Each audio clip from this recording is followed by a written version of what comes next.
कि अब भविष्य की राजनीति हमारा और हमारे समर्थकों का भारतीय जनता पार्टी के साथ ही होगा और हम लोगों ने आज सर्वसम्मति से भारतीय जनता पार्टी का सदस्यता ग्रहण करने का निर्णय लिया। इस संदर्भ में आगामी 27 फरवरी को दिन के 11:30 बजे चांदनी चौक और बैरिया के बीच में अवस्थित महेश भगत बनवारी लाल कॉलेज के मैदान में एक बड़ा ऐतिहासिक जनसभा आयोजन करने का हम लोगों ने निर्णय लिया है और उस जनसभा में हम भारतीय जनता पार्टी के नेताओं को आमंत्रित करके और भारतीय जनता पार्टी का सदस्यता ग्रहण करेंगे। इतनी संख्या में लोग जुटाकर अब प्रेस कॉन्फ्रेंस करके ऐलान कर दे रहे कि भाजपा में हम जा रहे हैं, यानी कि टिकट कहीं ना कहीं पक्का हो गया लग रहा है। नमस्कार, फ्रंट बिहार देख रहे हैं आप। आपके साथ राजमोहन सिंह। मिशन 2024 को लेकर मुजफ्फरपुर की राजनीति गर्मा गई है। महागठबंधन को पहले बोचहा और फिर मोकामा में समर्थन दिया था भूमिहार ब्राह्मण सामाजिक फ्रंट ने, अजीत कुमार ने, और अब भाजपा में शामिल होने का ऐलान कर दिया गया है। टीम अजीत कुमार की एक अहम बैठक जो है वो आपके आवास पर हुई है। आज बड़ी संख्या में लोग पहुंचे हैं और भाजपा में शामिल होने जा रहे हैं। 27 फरवरी को एक बड़ा आयोजन होने जा रहा है जिसमें बीजेपी में शामिल होने का आपने ऐलान कर दिया है। लगता है दिल्ली गए थे, हमारे पास सूचना है, सेटिंग हो गई है क्या? देखिए, हमारा लंबा संसदीय जीवन है और सामाजिक कार्यों में जो व्यक्ति रहता है उसका संपर्क समाज के हर वर्ग, हर तबके, हर स्तर के लोगों से होता है, रहता है।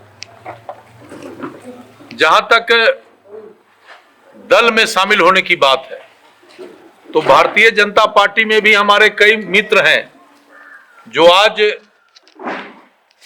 बड़े ही सम्मानित जगह पर काम कर रहे हैं। भारतीय जनता पार्टी के अंदर पार्टी में उनका बड़ा ही महत्व है। कई दल में ऐसे लीडर हैं जो हमारे समकक्ष, हमारे हित मित्र लोग हैं और मैं अक्सर उन लोगों से मिलता रहता हूं। चूंकि 10 वर्षों से मैं स्वतंत्र रूप से राजनीति करता हूं और चुनाव भी लड़ा तो स्वतंत्र लड़ा और दल वालों का पानी पिलाने का भी काम किया, भले हम असफल हो गए। अब लगातार हमारे समर्थक कह रहे थे कि हमें कोई दल, किसी पार्टी के साथ राजनीति करना चाहिए।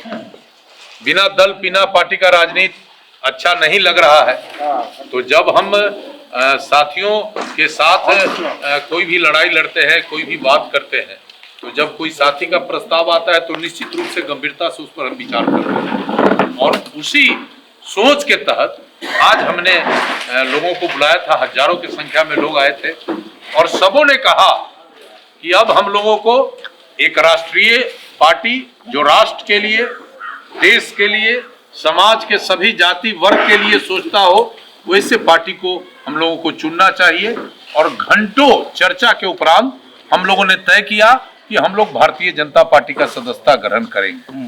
और दिल्ली आते जाते थे तो हम तो जब दिल्ली जाते हैं तो हर पार्टी के नेता से मिलते हैं, हाल खबर लेते हैं, अपना हाल राय से मुलाकात की है। नित्यानंद राय तो हमारे मित्र हैं, भाई हैं और एक सौभाग्य हम लोगों का है कि हम लोगों के बीच का कोई आदमी इस दल में महत्व रखता है।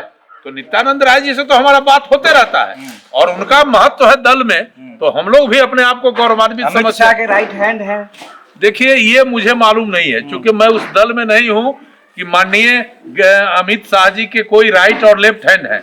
लेकिन यदि आप कहते हैं कि आदरणीय नित्यानंद राय जी अमित शाह जी के राइट हैंड है तो हमको भीतर से बड़ी खुशी होती है कि हमारा कोई हित मित्र, हमारा कोई शुभचिंतक भारत के गृह मंत्री के आप लंबे समय से राजनीति कर रहे हैं, आपने खुद भी ये बात कही। इतने बार विधायक रहे, इतने बार चुनाव लड़े, पिछला चुनाव हार गए थे। उसको लेकर भी जब महापंचायत हुई थी पानापुर में, मुझे याद है आपने कहा था कि इतना वोट लेकर, अगर 50-55 हजार वोट लेकर हारते हैं तो मन करता है कि अब चुनाव ना लड़े। आपके समर्थकों ने कहा कि वैशाली या मुजफ्फरपुर किसी न किसी एक लोकसभा सीट से जो है चुनाव लड़ना चाहिए अजीत कुमार को। और हमारे पास जो सूचना आ रही है कि नित्यानंद राय से जो है बातचीत हुई है और अमित शाह तक ये बात पहुंच चुकी है। अजीत कुमार जो है वो भाजपा में आना चाहते हैं और कहीं ना कहीं कंफर्मेशन भी आपको मिला होगा, तभी तो इतने लंबे समय से राजनीति कर रहे हैं। और इतनी संख्या में लोग जुटाकर अब प्रेस कॉन्फ्रेंस करके ऐलान कर दे रहे कि भाजपा में हम जा रहे हैं, यानी कि टिकट कहीं ना कहीं पक्का हो गया लग रहा है।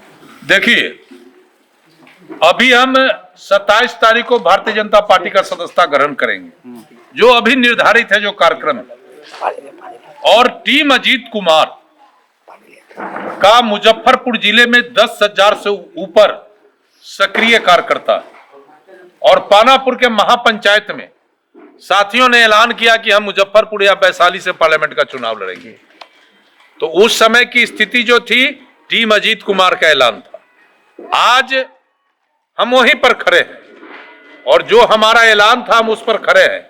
लेकिन जिस दिन हम भारतीय जनता पार्टी में शामिल हो जाएंगे, उस दिन से भारतीय जनता पार्टी का अनुशासन, नीति, भारतीय जनता पार्टी कैसे आगे बढ़े, लीडरशिप कैसे मजबूत हो, इन सारे विषयों पर जो पार्टी का रूल है उसके हिसाब से काम। बीजेपी अपने कार्यकर्ता को नहीं कही कि लाठी डंडा लेके आप चढ़ जाइए ब्लॉक को, तब सब बदलना पड़ेगा लग रहा है। नहीं, तो बीजेपी नहीं कही है, तब बीजेपी ये भी नहीं कही है कि अन्याय सह के रहो।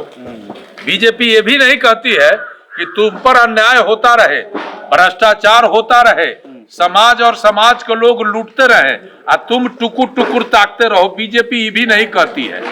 जब कभी भी अन्याय हो तो ये शास्त्र कहता है कि अन्याय के खिलाफ कभी भी आदमी को इसी बात पर जो है एक चीज मुझे याद आ रही है, अभी हाल ही में कांटी का एक मसला जो है वो सुर्खियों में रहा है। मंत्री पर आरोप लगा एक, अरे तो उस पर हम आरोप लगा रहे हैं। आपने आरोप नहीं लगा, बीजेपी के बड़े नेता, बीजेपी के भी कोई लोग आरोप नहीं लगा रहा है। जो लोग हैं हम कह जो मृतक परिवार के लोग हैं जी, जो मृतक के माता पिता हैं, उन्होंने मीडिया के सामने माइक पर स्पष्ट रूप से कहा, लिखित रूप से दिया पुलिस प्रशासन को कि अमुक अमुक व्यक्ति के सह पर मेरे बेटा का हत्या हुआ है। तो इसमें पार्टी और साटी का क्या मतलब है? जिसका बच्चा मरा है वो कह रहा है कि फल्ला ने मेरे बच्चा का हत्या करवा दिया है। तो इसमें अजीत कुमार कहाँ है, बीजेपी कहाँ है और कोई दल कहाँ है? जो हत्या अगर उसका माँ बाप कर रहा है तो निश्चित रूप से कहीं ना कहीं से उसको इस बात की जानकारी होगी, तब ना बोल रहा है। इसलिए इस मामला का भी गंभीरता से जांच हो, और जांच न करेगा तो हम चुपचाप बैठे रहेंगे। वो मेरे घर का लड़का था। मेरा आज भी कोठिया और मधुबन एक गांव है, एक नक्शा में गांव है, हम चुप रह जाएंगे। इसलिए आप वैसे लोग जो केवल राजनीति स्वार्थ की बात करते हैं, हम उनको बता देना चाहते हैं कि अब अन्याय और गुंडागर्दी नहीं चलेगा, है ना। तो हम तो रोड पर लाठी लेके उतर जाते हैं। अब बड़ा शक्तिशाली या अपने को भीम कहते हैं, तो आवे ना रोड पर, तब ना देखेंगे कि जनता उनके साथ। मान लो महाराज के मिर्जा खेले हो, बड़ा गरीब के हित ऐसी है और बैकवर्ड और दलित का बात करते हैं, तो आप तो अभी जगह पर है, दीजिए ना 25 लाख रुपया उस गरीब परिवार को। कम से कम बेटा गया तो आर्थिक राहत मिलेगा, तो कुछ तो सुकून होगा। तो वो तो आप नहीं करिएगा, वो आप न करिएगा। आप दीजिए ना, हम आपका जिंदाबाद करेंगे, तो आप दीजिएगा नहीं और कुकर्म करके दूसरे पर आरोप करके और अपना दामन को चमकाना चाहते हैं। जनता सब देख रही है और आने वाले दिन में हम सब व्यवस्था जानते हैं ना, हम देखेंगे ना, सब चीज को देखेंगे। 27 तारीख को बड़ा कार्यक्रम होने जा रहा है। 27 तारीख को एक अच्छा ऐतिहासिक जनसभा हम आयोजित करेंगे। चांदनी चौक और बैरिया के बीच में महेश भगत बनवारी लाल कॉलेज है, और हम कोशिश करेंगे कि कार्यक्रम में अधिक से अधिक लोग शामिल हों और अपने समर्थकों के साथ उसी रोज भारतीय जनता पार्टी का सदस्यता करें। बड़े नेता अब देखिए, हम निमंत्रण सबको देंगे और हमें विश्वास है कि बिहार का लीडरशिप और केंद्र लीडरशिप से भी उसमें नेता लोग शिरकत करेंगे, और शिरकत करेंगे तो हमारे लिए भी और पार्टी के लिए भी बड़ा बढ़िया होगा। शिरकत करने वाले हैं। हाँ। अमित शाह आ सकते हैं। देखिए, चूंकि अमित शाह जी से हमारी कोई बात नहीं है, और अमित शाह इस देश के बड़ा सफलतम गृह मंत्री में से एक है, और उन्होंने इस देश में जो शांति कायम किया है, जो बाह्य शक्ति को बताया है कि भारत का लोकतंत्र कितना मजबूत है, ये तो काबिले तारीफ है। और हम तो पार्टी वाले से आग्रह करेंगे कि आदरणीय अमित शाह जो आदर्श के रूप में आज हम सबके पार्टी के भाजपा के हैं वो भी आवे। हम तो सबको आग्रह करेंगे। पिछले 2 साल से आपसे मेरी बातचीत हो रही है, भूमिहार ब्राह्मण सामाजिक फ्रंट के जरिए भी और अन्य कार्यक्रमों में भी मुलाकात हुई है।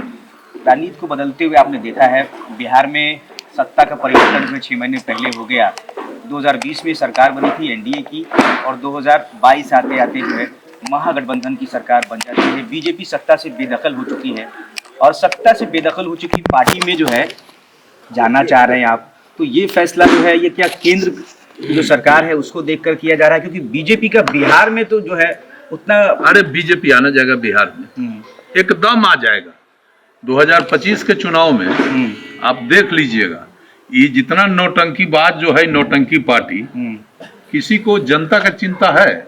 आज समाज के गरीब तबका के लोग जो तारी बेच के जीता था, जो पोखरी पर झोपड़ी बना के रहता था, जो बिस्फुट्टा में रहता था, आज कोई अस्थिर है?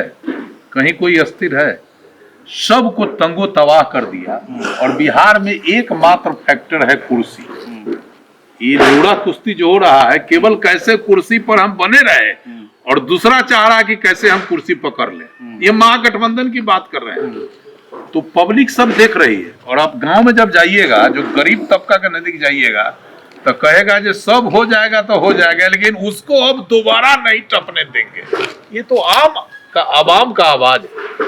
इसलिए इन लोगों का अब दुकानदारी साफ है, अब जय दिन है, दम घींच रहे हैं। ये लोग कभी भी किसी भी समय विदा हो जाएंगे। एक चर्चा और चल रही है, चर्चा ये चल रही है कि क्या नीतीश कुमार एक बार फिर से जो है, और इस बार देखिए नीतीश कुमार अब कहीं एक्सेप्टेबल नहीं है।